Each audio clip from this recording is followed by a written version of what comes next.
Hey guys, kama kawa kama dawa ni Alpha from King Junior na leo mwaletea mambo moto, mambo imechemka. Make sure you like, subscribe and share as we enter into the video.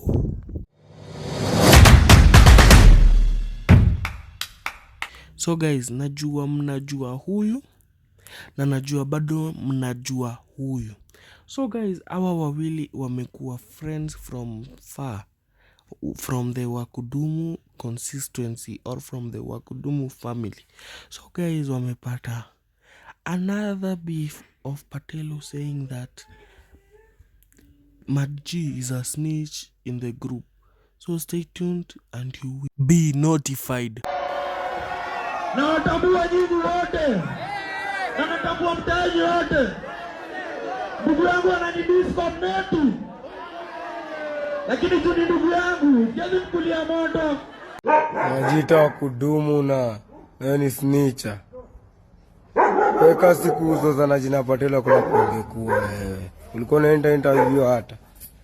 Yaani fala Kuna penye ulikuwa unapiga hata interview hata. Kuna show ulikuwa unaendaga. Na sasa wewe tunachukua opportunity Jumemba Romeo na Juliet. Tumekupatia 24/7 utoe ngoma.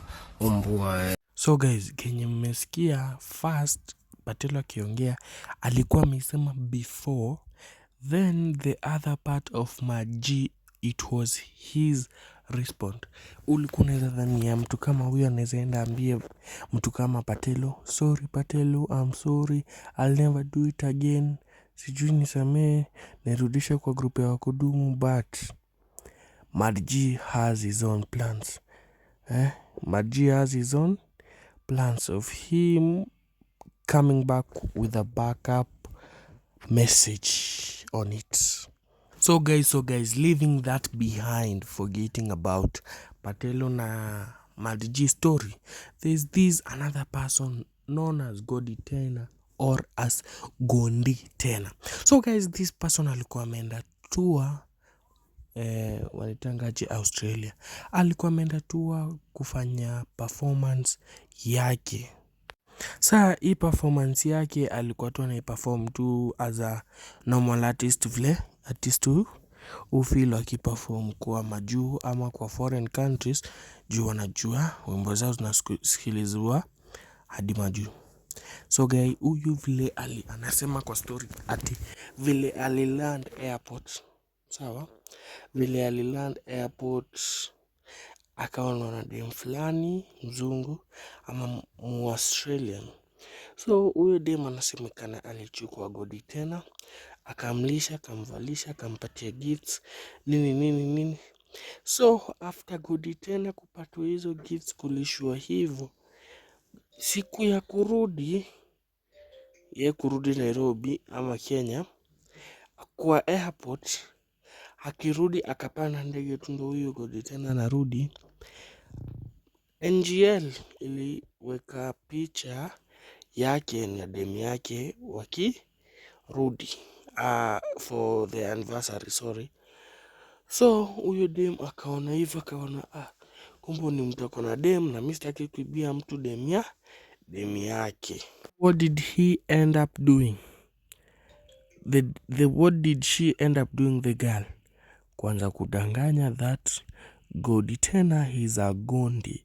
Amekuja huko Australia, amemwibia vifaa, iPad, chains, nini, ati hizo ni vitu zenye hata wewe mwenyewe huwezi peana. So guys, stay tuned here, let's hear from him. Nisiongee sana. Now to get this clear, ni kweli ulimpatia Godi Tena zawadi ya iPad ama wewe ama alikuibia? That's a lie. Hakuna kitu. He's not worth the iPad tuanzie hapo, and I'm not crazy. Nichukue iPad nimpatie, like as who? So number one, nimeona a statement akisema sijui I had a crush on him. Yeah. I was spoiling him. Ulimspoil maana yake ulikuwa umemkufia unampenda. Kuspoil, just buying someone liquor worth $150, hiyo sio kuspoil mtu. That is normal things normal people do. Okay. Unless hajazoea. Okay. na hiyo si eti ni mapenzi. And plus nilikuwa na mtu kama brother yangu, especially Adi, the promoter knew he's my brother. Okay. And make it clear he was seeing someone else here, not me. Ye, ulikuwa unajua kwamba akana dem Kenya? Si dem yake ni tuliongea hadi kuna time before akuje, because I'm here, so it was easier for him kujua what happened. Okay. So yes, so alikuwa ananipigia, nahitaji hii hadi time alikuwa anataka, I think ilikuwa yellow fever. Alinipigia. And then I talked to the girlfriend. So how would I have a crush on someone that I'm talking to the girlfriend? Na Godi tena alipokuwa Australia, mlala na yeye? No, Okay. No. I wasn't supposed to talk about this story. Okay. But jueni story na weni home, acha nikuchapie story vile. Nipe story boss wangu. So vile nilifika Australia, there's this girl. Alinidate. Tusinajua vile wasichana wakionaga msanii wa Kenya, wajani nini.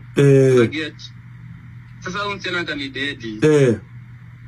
Then alikuwa ananispoil tu, ananipatia iPad. Pesa nini?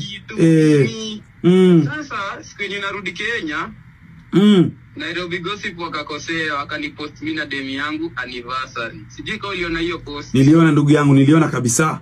Sasa nikiwa kwa ndege demo ameanza kuniambia pelekea hiyo iPad juu mtoto wetu wa class 6, sijui ati nini. Sina get tu mambo ya wasichana.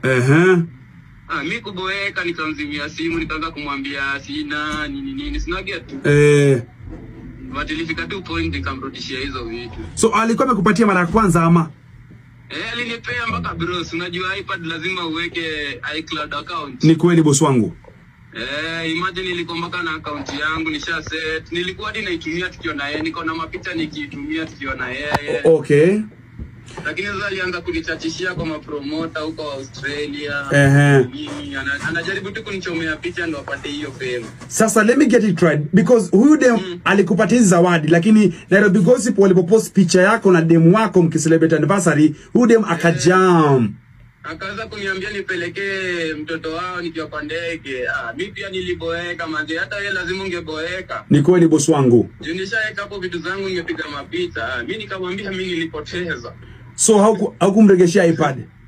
Nilimrejeshea, unfortunately nilimrejeshea after one day vile nilifika Kenya. So guys, leo niko hapa hivi na Godi tena asapa. Kuna demo ana claim ulimtoka ma iPad. Anaitwa Gondi tena. Amepewa jina mpya. Anaitwa Gondi tena. Mimi nilikuwa nataka sasa break down.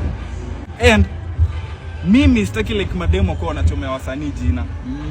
iPad kitu ya 70,000. Come on. Ngoja udem kwanza anaingiza dongo ngapi monthly? Bro, udem analipa 1 million per week. 1 million per week. iPad ni 70k. Nimeingia Australia kwanza, amenikujia na maua. Angalieni kwa Instagram yangu. Ameniletea maua nini. Huyo dem ameenda ako like, mimi nataka kukaa na Godi tena bro. Huyo dem amenitoa kwa hotel 53rd floor, amenipeleka kwa keja yake. Huyo dem alikuwa na intentions ya kukuchora. Alikuwa na date tu like, alikuwa na date kulana in short. So guys, this is what we have for today. Make sure like, subscribe and share. For now, peace.